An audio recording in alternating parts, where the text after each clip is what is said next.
My cousin's wife slapped my daughter at a family gathering and said she wasn't family. I caught it all on camera and she was arrested. I would have dropped it if she apologized, but she didn't.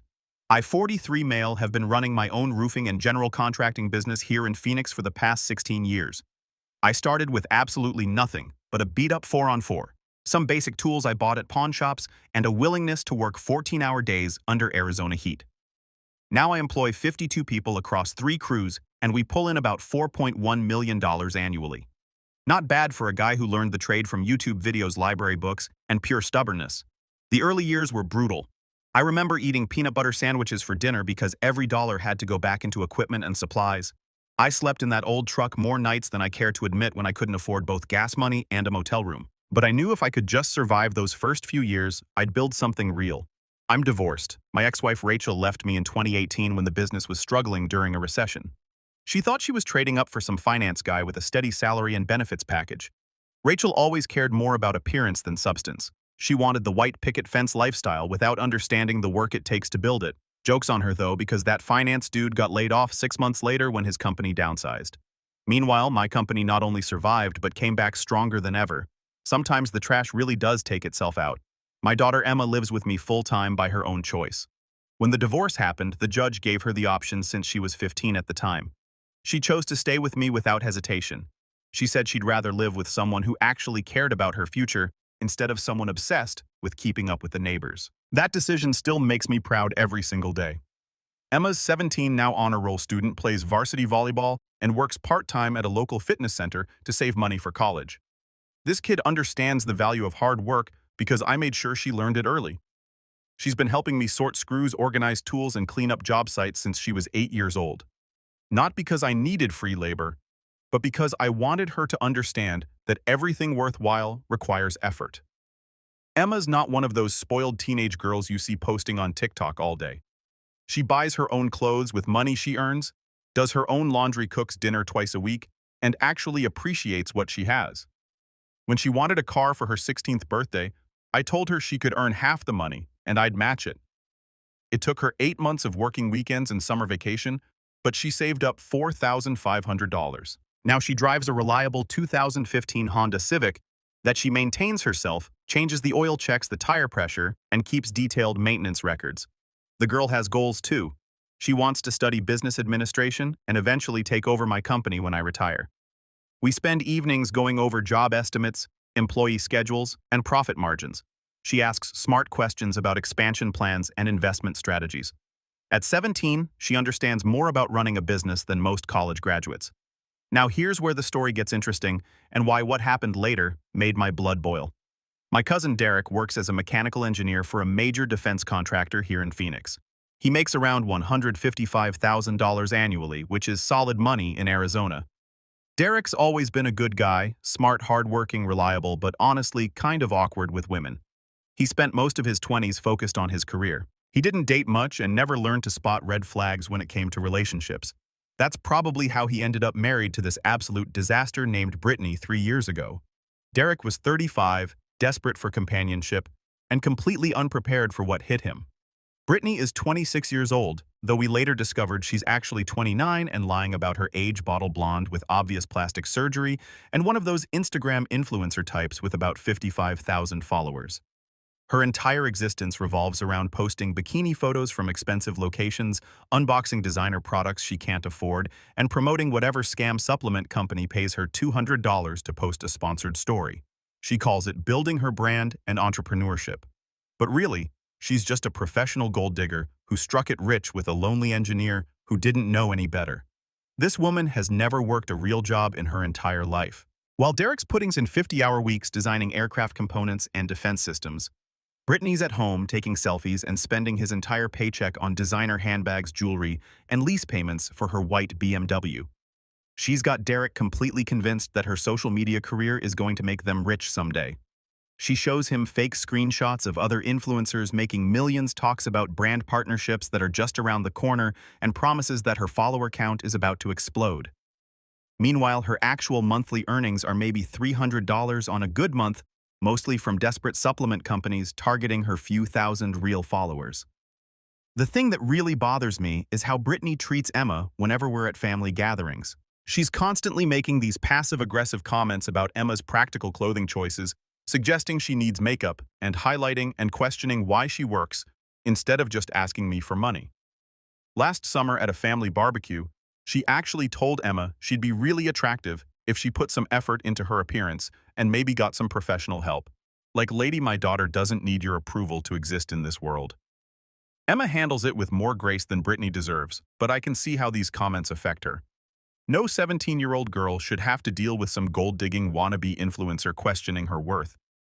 Brittany also has this 16-year-old daughter, Madison, from a previous relationship with some deadbeat who disappeared the moment child support became an issue. Madison is basically a smaller, more entitled version of her mother, materialistic, demanding, and genuinely believes the world owes her everything because she happens to be conventionally attractive. Derek pays for everything in Madison's life now. Private school tuition at $18,000 per year, designer clothes, the latest iPhone every time a new model comes out, professional dance lessons, horseback riding lessons, whatever the princess demands. This kid has never been told no in her entire pampered life. Madison throws screaming tantrums when she doesn't get exactly what she wants, talks down to service workers like they're subhuman, and genuinely believes she's superior to other people because her stepdad has money. She's never worked a day in her life, never been held accountable for anything, and never faced a single real consequence for her behavior. The biological father is nowhere to be found naturally. Probably some other sucker who got trapped by Brittany's act and escaped before the financial damage got too severe. So Derek's been stuck playing daddy to someone else's spoiled brat, while Brittany drains his bank account and destroys his self-respect. So New Year's Eve 2023 rolls around, and my brother Kevin decides to host a family party at his place in Scottsdale. Kevin's a radiologist who does very well for himself. He bought this beautiful 4,500 square foot house with a pool, 3-car garage, and mountain views, the whole suburban dream setup that takes most people decades to afford. Usually these family gatherings are pretty relaxed affairs. Kevin's wife makes incredible food, we play some cards, watch football, and count down to midnight on TV. Nothing fancy, just family spending time together without any drama or stress. Emma and I arrived around 7 p.m. on December 31st. She was wearing these brand new Air Jordan 4 black canvas sneakers that she'd been saving up for since September. These particular shoes cost her $420 of her own money, earned from working 15 hours a week at the fitness center while maintaining a 3.9 GPA and playing varsity volleyball. Here's what makes these shoes special. They're part of an extremely limited release that Nike only produces in small quantities. When they dropped in December 2023, they sold out in literally 3 minutes across every retailer in the country. Emma had been entering online raffles, joining waitlists, and setting alarm clocks for months trying to get a pair. She finally succeeded through Nike's SNKRS app after probably 50 failed attempts. By the time we got to Kevin's house that evening, these exact shoes were already reselling for $750 to $800 on StockX, GOAT, and other sneaker platforms. Emma was one of maybe 200 people in all of Arizona who managed to get them through the official retail release. The moment we walked through Kevin's front door, I spotted Derek's white BMW in the circular driveway and felt my mood shift slightly. Don't get me wrong, I love Derek like a brother, but dealing with Brittany's personality at family events is exhausting. Sure enough, she was already holding court in the spacious living room with some of my female relatives showing off her new Cartier love bracelet that probably cost Derek 3 months of overtime pay. Madison was sprawled across Kevin's expensive leather sectional, scrolling through TikTok with this bored, superior expression like she was too sophisticated for family gatherings. She was wearing a complete designer outfit that probably cost more than most people make in a month. Golden Goose sneakers, $500, some designer jeans I didn't recognize, but probably $300 plus, and a Balenciaga hoodie, $800, all purchased with Derek's credit card, naturally. The first thing Brittany said when she spotted Emma walking in was, "Oh wow, Emma, those are actually really cute shoes. Where did you get them, Target?" Then she laughed like she'd made some incredibly witty joke. The dismissive tone was obvious to everyone in the room. Emma just smiled politely and explained she'd gotten them through Nike's app after months of trying. She didn't mention the price or how hard they were to find. Emma's not the type to brag about material things. I watched Madison's head snap up from her phone when she heard Nike and months of trying. This girl knows expensive sneakers when she sees them. Derek's probably bought her 30-plus pairs over the past 2 years, everything from limited edition Jordans to $1,200 Balenciaga trainers. Madison got up from the couch and walked over to examine Emma's feet more closely, like she was inspecting a museum piece. "Wait, those are the black canvas fours," Madison said with sudden intense interest. "I wanted those so bad, but Derek said I already have too many shoes." She said it with this whiny victim voice like she was somehow being mistreated by only having 3 walk-in closets full of designer footwear. Emma mentioned how she'd been working extra shifts at the gym and saving every dollar for months to afford them. You'd think that would earn some respect from a girl who's never worked a day in her life. Right? Absolutely wrong. Madison just rolled her eyes like the concept of earning something through labor was beneath her consideration. "That's so weird," she said. "Why would you work when you could just ask your dad to buy them?" "That's what I do." Emma patiently explained that I believe in teaching her responsibility and the value of money. Madison looked genuinely confused by this concept, like I just explained quantum physics to a toddler who couldn't grasp basic arithmetic. "But that's like so much work," Madison said. "And it takes forever. Derek just buys me whatever I want when I want it. That's what parents are supposed to do." We somehow made it through dinner without any major incidents. Kevin had spent all day smoking his famous brisket, and the whole extended family was having a genuinely good time sharing stories, catching up on each other's lives, and enjoying the relaxed atmosphere. I was actually starting to think maybe this would be one of those rare drama-free family gatherings where everyone behaved like adults. How wrong I was. After dessert and coffee, Brittany announced she had special surprise gifts for the teenage girls in the family. She disappeared into Kevin's guest bedroom and returned with these elaborate gift bags filled with tissue paper, presented with the kind of theatrical fanfare you'd expect from someone desperate for attention. Madison tore into her gift bag immediately, like a kid on Christmas morning ripping through the tissue paper without any care for the mess she was making on Kevin's expensive carpet. She pulled out this elaborate Fenty Beauty makeup palette, set probably $180 worth of high-end cosmetics, including eyeshadows, lipsticks, and highlighting powders. Madison barely mumbled a thanks before immediately ripping open all the packages and starting to test colors on her hand, getting makeup all over Kevin's white leather furniture. No appreciation, no genuine gratitude, just immediate consumption, like she deserved these expensive gifts. Emma opened her gift bag more carefully, folding the tissue paper neatly and setting it aside. Inside, she found a $30 gift card to Bath and Body Works, along with some drugstore lip gloss that probably cost $4. The difference in value was so obvious it was almost insulting. Designer makeup worth nearly $200 for Madison drugstore scraps worth maybe $35 for Emma. But Emma handled it with pure class, thanking Brittany genuinely and putting the gift card carefully in her purse without any visible disappointment. She even complimented the lip gloss color, saying she'd never tried that particular shade before. That's when Madison noticed Emma's Jordan 4s again and got that calculating, covetous look in her eyes that I'd seen before. "I'm literally obsessed with those shoes," Madison announced loud enough for the entire room to hear. She said literally the way teenage girls do when they don't understand what the word actually means. "They would look so much better with my outfits anyway. I actually go places where people notice fashion and take photos." The entitlement was absolutely breathtaking. This girl had literally just received $180 worth of free makeup and was already demanding someone else's property because she thought she deserved it more. Brittany immediately jumped in to support her daughter's demands. "Oh, honey, maybe Emma would let you borrow them sometime. You girls are practically the same shoe size, aren't you? It would be so sweet if you could share." Emma politely explained that she doesn't lend out her shoes, especially ones she worked so hard to afford. She said it respectfully but firmly, a completely reasonable response from any normal person who understands property rights. But Madison wasn't having it. "Come on, it's not like you have anywhere important to wear them. I have a sweet 16 party next month with actual Instagram influencers coming. These shoes would be perfect for my photos, and I'd get way more likes than you ever could." The audacity was completely unreal. This spoiled brat thought because her stepdad had money, she automatically deserved whatever caught her fancy. The idea that someone might want to keep their own possessions was apparently foreign to her. When Emma held firm on keeping her own property, Madison looked to her mother for backup with this expectant expression like she was calling in reinforcements.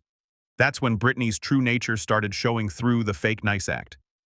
"Emma, sweetie, Madison really loves those shoes, and she doesn't get to see you very often because you live so far away. Wouldn't it be nice to share with family? Derek works very hard to provide for all of us, and Madison has such important social events coming up."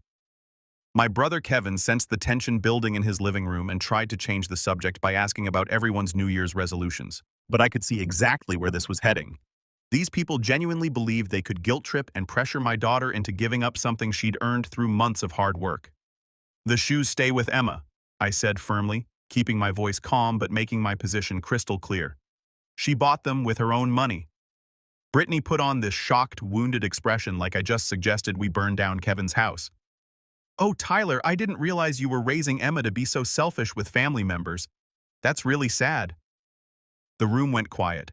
Several relatives looked uncomfortable with the direction this conversation was taking, but Brittany wasn't finished making her true character known to everyone present. The entire room went dead quiet after Brittany called Emma selfish for wanting to keep her own shoes. I felt my jaw clench and my hands form fists, but I was trying to keep my cool because Emma was watching how I handled this situation. She needed to see that you can stand up for yourself and defend your principles without losing control. Madison, seeing her mother backing her up and sensing weakness, decided to get more aggressive with her demands. I'll trade you, she told Emma with this fake generous tone. You can have my makeup palette for the shoes. That's like a really good deal for you since makeup is what girls actually need. Emma pointed out calmly that she doesn't wear much makeup, and besides, the shoes cost significantly more than the cosmetics. Basic math and logic, right? The shoes retailed for $420 and were worth $800+ on resale, while the makeup was maybe $180 retail. That's when Madison completely dropped her mask and showed her true entitled nature. So what if they cost more? Derek makes like 6 figures. We can afford way more expensive stuff than you guys can ever dream of. The absolute audacity of this spoiled brat talking about money that wasn't even remotely hers. She was bragging about her stepdad's salary like she'd earned a single dollar of it herself through any kind of effort or contribution. And Derek just sat there saying absolutely nothing while his stepdaughter openly disrespected my family in front of everyone. Brittany decided to escalate the situation even further, clearly thinking she could use social pressure to get what her daughter wanted. Madison, honey, I think those shoes would be absolutely perfect for your Sweet 16 party next month. All the influencer kids from your private school will be there. Plus, we're hiring a professional photographer. Imagine how amazing the photos would look. She turned to Emma with this fake sweet smile that made my skin crawl.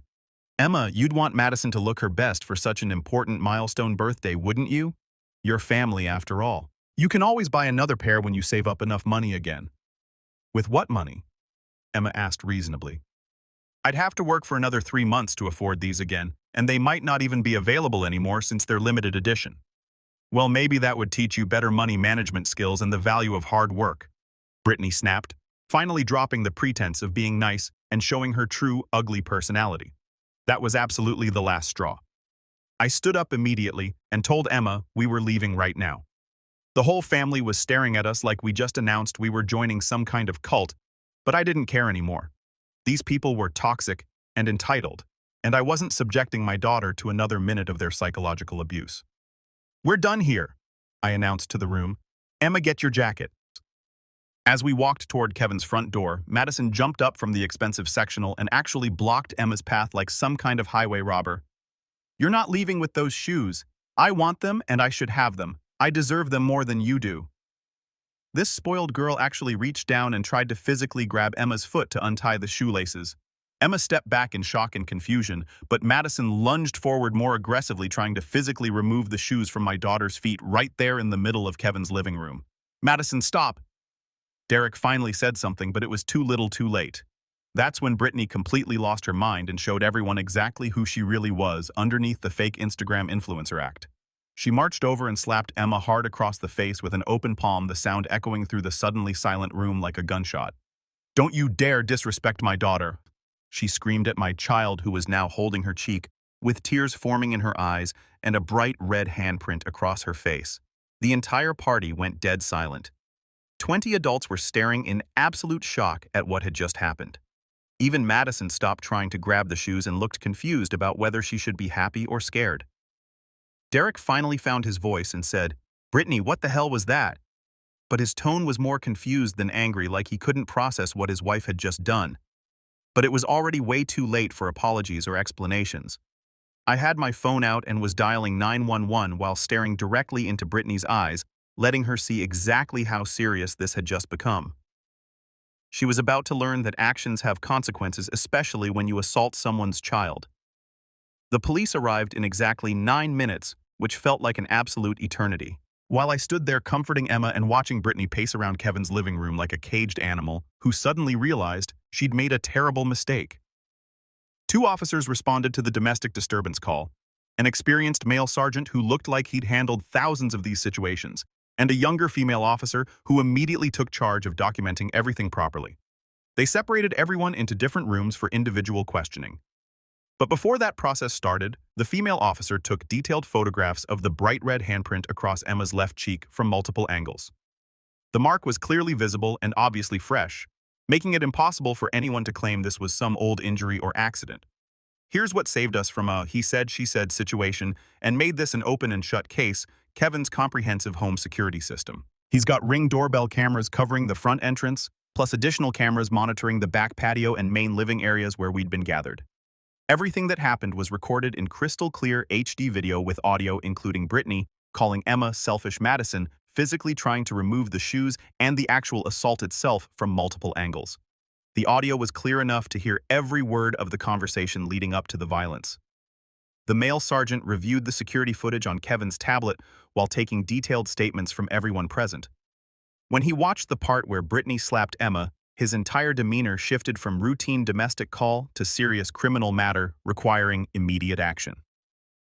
"Ma'am, you're under arrest for assault on a minor," he informed Brittany in a tone that left absolutely no room for argument or negotiation. Derek started panicking, immediately begging the officers to just let it go and claiming it was all a big misunderstanding between family members. "She's never done anything like this before," he kept saying. "This isn't who she really is."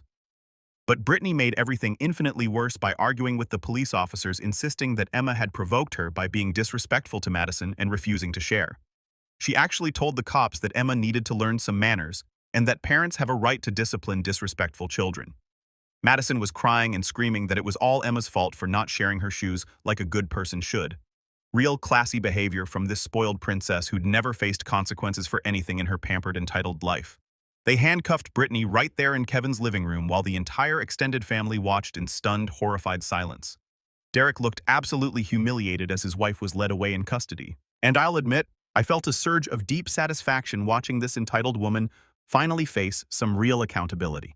Child Protective Services arrived about 45 minutes later to document everything officially and ensure Emma's safety. The caseworker was a seasoned professional who'd clearly handled thousands of these family violence situations throughout her career.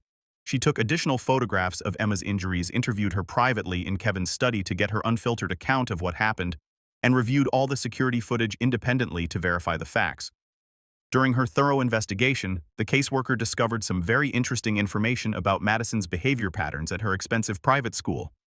Turns out this spoiled kid had been systematically bullying classmates over designer clothing and accessories, threatening to get her rich stepdad to sue families who couldn't afford expensive brands. She'd been telling other students that poor people deserved to be poor because they didn't work hard enough, and that anyone wearing non-designer clothes was embarrassing themselves by coming to school.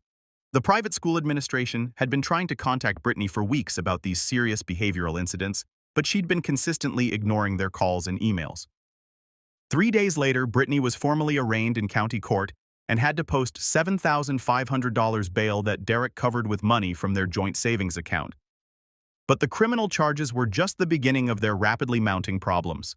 Emma's volleyball coach had seen the arrest video, which somehow ended up circulating on social media despite our attempts to keep it private, and connected me with a family attorney who specializes in civil litigation involving assault cases. Within 1 week, we'd filed a comprehensive lawsuit for assault, intentional infliction of emotional distress, harassment of a minor, and creating a hostile family environment.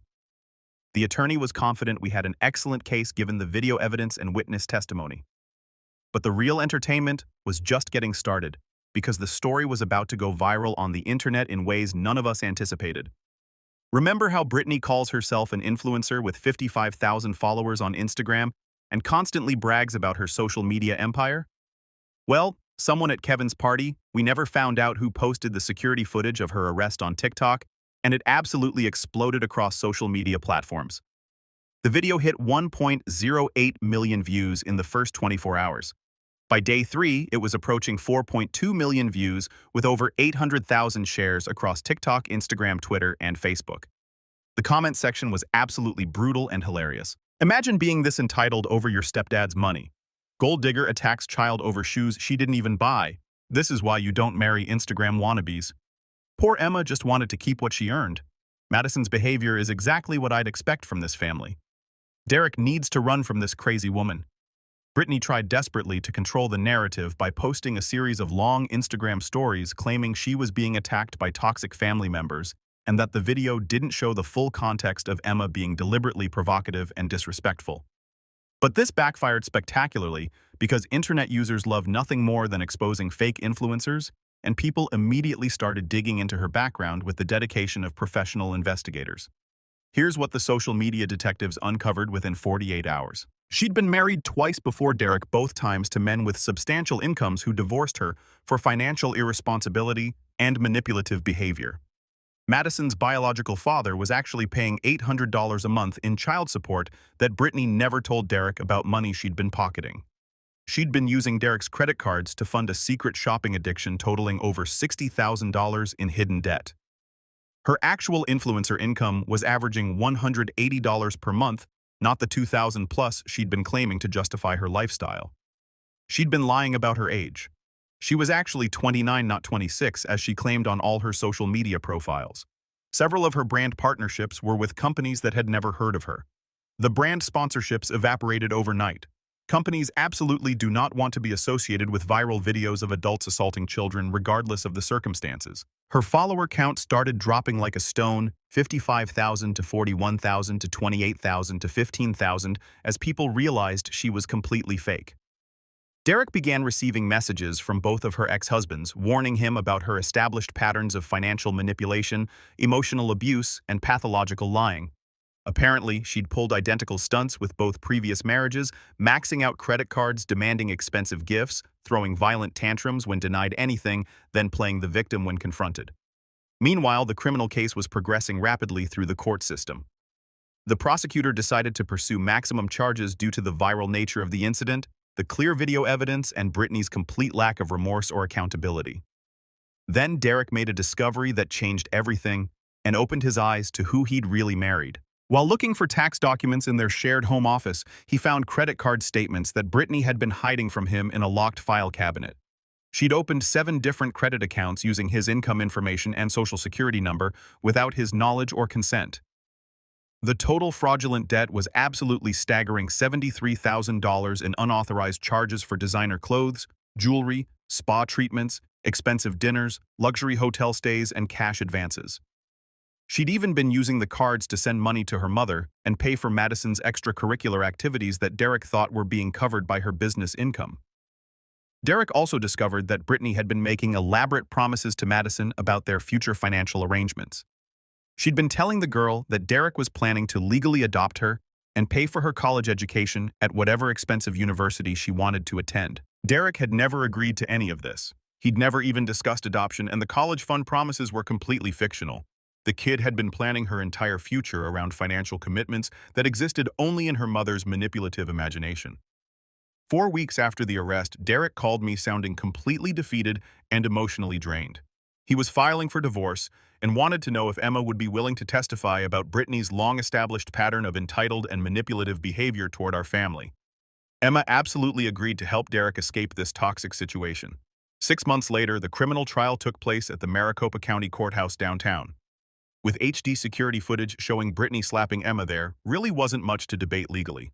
The evidence was overwhelming, undeniable, and crystal clear. Brittany's court-appointed attorney tried desperately to argue that she'd been provoked by Emma's disrespectful attitude and deliberate antagonism, but the video clearly showed Emma being polite, reasonable, and respectful throughout the entire interaction leading up to the assault.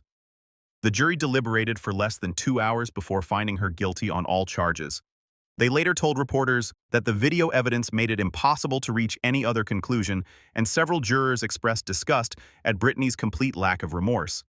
She received 120 days in county jail, 300 hours of community service, $12,000 in fines and restitution to Emma, and 2 years of supervised probation with mandatory anger management classes.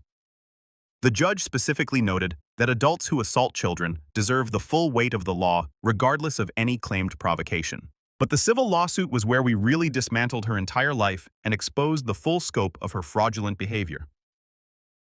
My attorney subpoenaed all of Brittany's financial records going back 5 years and uncovered a systematic pattern of fraud, theft, and financial manipulation that went far beyond what we'd initially suspected. She'd been forging Derek's signature on credit applications, using his social security number without permission to open accounts, stealing money from their joint checking account for fake business expenses, and even intercepting and cashing his tax refund checks. The divorce proceedings were absolutely devastating for Brittany in every possible way. Derek hired a forensic accountant who meticulously documented that she'd stolen over $127,000 during their 3-year marriage through various elaborate schemes. She'd been selling designer gifts that Derek bought her and keeping the cash for herself, taking money from their joint account to pay for her mother's rent and car payments, and using business credit cards for personal expenses while claiming tax deductions. Here's my absolute favorite part of this entire story. What happened to precious little Madison when the money train finally stopped? With Derek cutting off all financial support, immediately Madison had to transfer from her expensive private school to the local public high school right in the middle of the semester. No more private tutors, designer clothing allowances, or weekend shopping sprees funded by mommy's credit card schemes. The girl who thought she deserved Emma's shoes because her family had more money suddenly discovered what it's like to be a regular teenager from a broken home with financial problems. She got a part-time job at a local pizza place making minimum wage and had to start buying her own clothes at Target and Walmart instead of Nordstrom and Saks. The same girl who once bragged about Derek's 6-figure salary was now asking customers if they wanted to add breadsticks to their order. Brittany lost everything systematically. The BMW was repossessed since it was leased in Derek's name. The luxury apartment was also in Derek's name, so she got evicted. Most of her designer belongings got sold at auction to pay legal fees and civil damages. She moved back in with her elderly mother in a rundown apartment complex in Tucson and eventually found work at a medical billing call center making $16.50 per hour, her first real job at age 29. Her Instagram following dropped to about 3,000 followers, mostly bots and desperate guys, commenting fire emojis on her increasingly rare posts. No more brand deals, no more lifestyle content, just a washed-up former wannabe influencer posting discount codes for knockoff jewelry companies. But the universe still wasn't finished delivering justice to this entitled woman. 8 months after the divorce was finalized, Derek called me in a complete panic. The IRS had contacted Brittany about $31,000 in unpaid taxes from her supposed influencer income over the past 4 years. Turns out she'd been reporting fake business expenses, hiding cash payments from sponsors, and claiming deductions for personal purchases like designer clothes and spa treatments. The tax fraud investigation revealed even more lies and financial manipulation. They were garnishing her meager wages and threatening to seize any assets they could find. Madison, now 18 and working full-time at a restaurant while attending community college, was actually helping her mother pay rent because the call center salary wasn't enough to cover basic living expenses. The same spoiled girl who once thought Emma should give up shoes she'd worked months to afford was now learning what real financial struggle looks like. She'd gone from entitled princess with unlimited spending money to working-class reality in less than 2 years. But here's the absolute best part of this entire saga that makes me smile every time I think about it. 3 weeks ago, Brittany actually called me out of the blue. She was crying hysterically, begging me to put in a good word with Derek so he might consider helping her with a mounting tax debt that was destroying what remained of her life. She claimed she'd learned her lesson and now understood that she'd made some serious mistakes in the past. She promised she was a completely different person who'd grown and changed through all her hardships. I told her I'd consider reaching out to Derek on her behalf if she would do one simple thing: publicly apologize to Emma on social media and admit that she was completely wrong to assault my daughter over a pair of sneakers. You know what her response was after I made this reasonable request? "I can't do that, Tyler. It would destroy what's left of my reputation and my chances of rebuilding my brand." This woman had lost her marriage, her home, her income, her social media following, her freedom, and her dignity. But she still couldn't bring herself to admit she was wrong for hitting a child over designer footwear. Some people never learn no matter how badly life teaches them through natural consequences.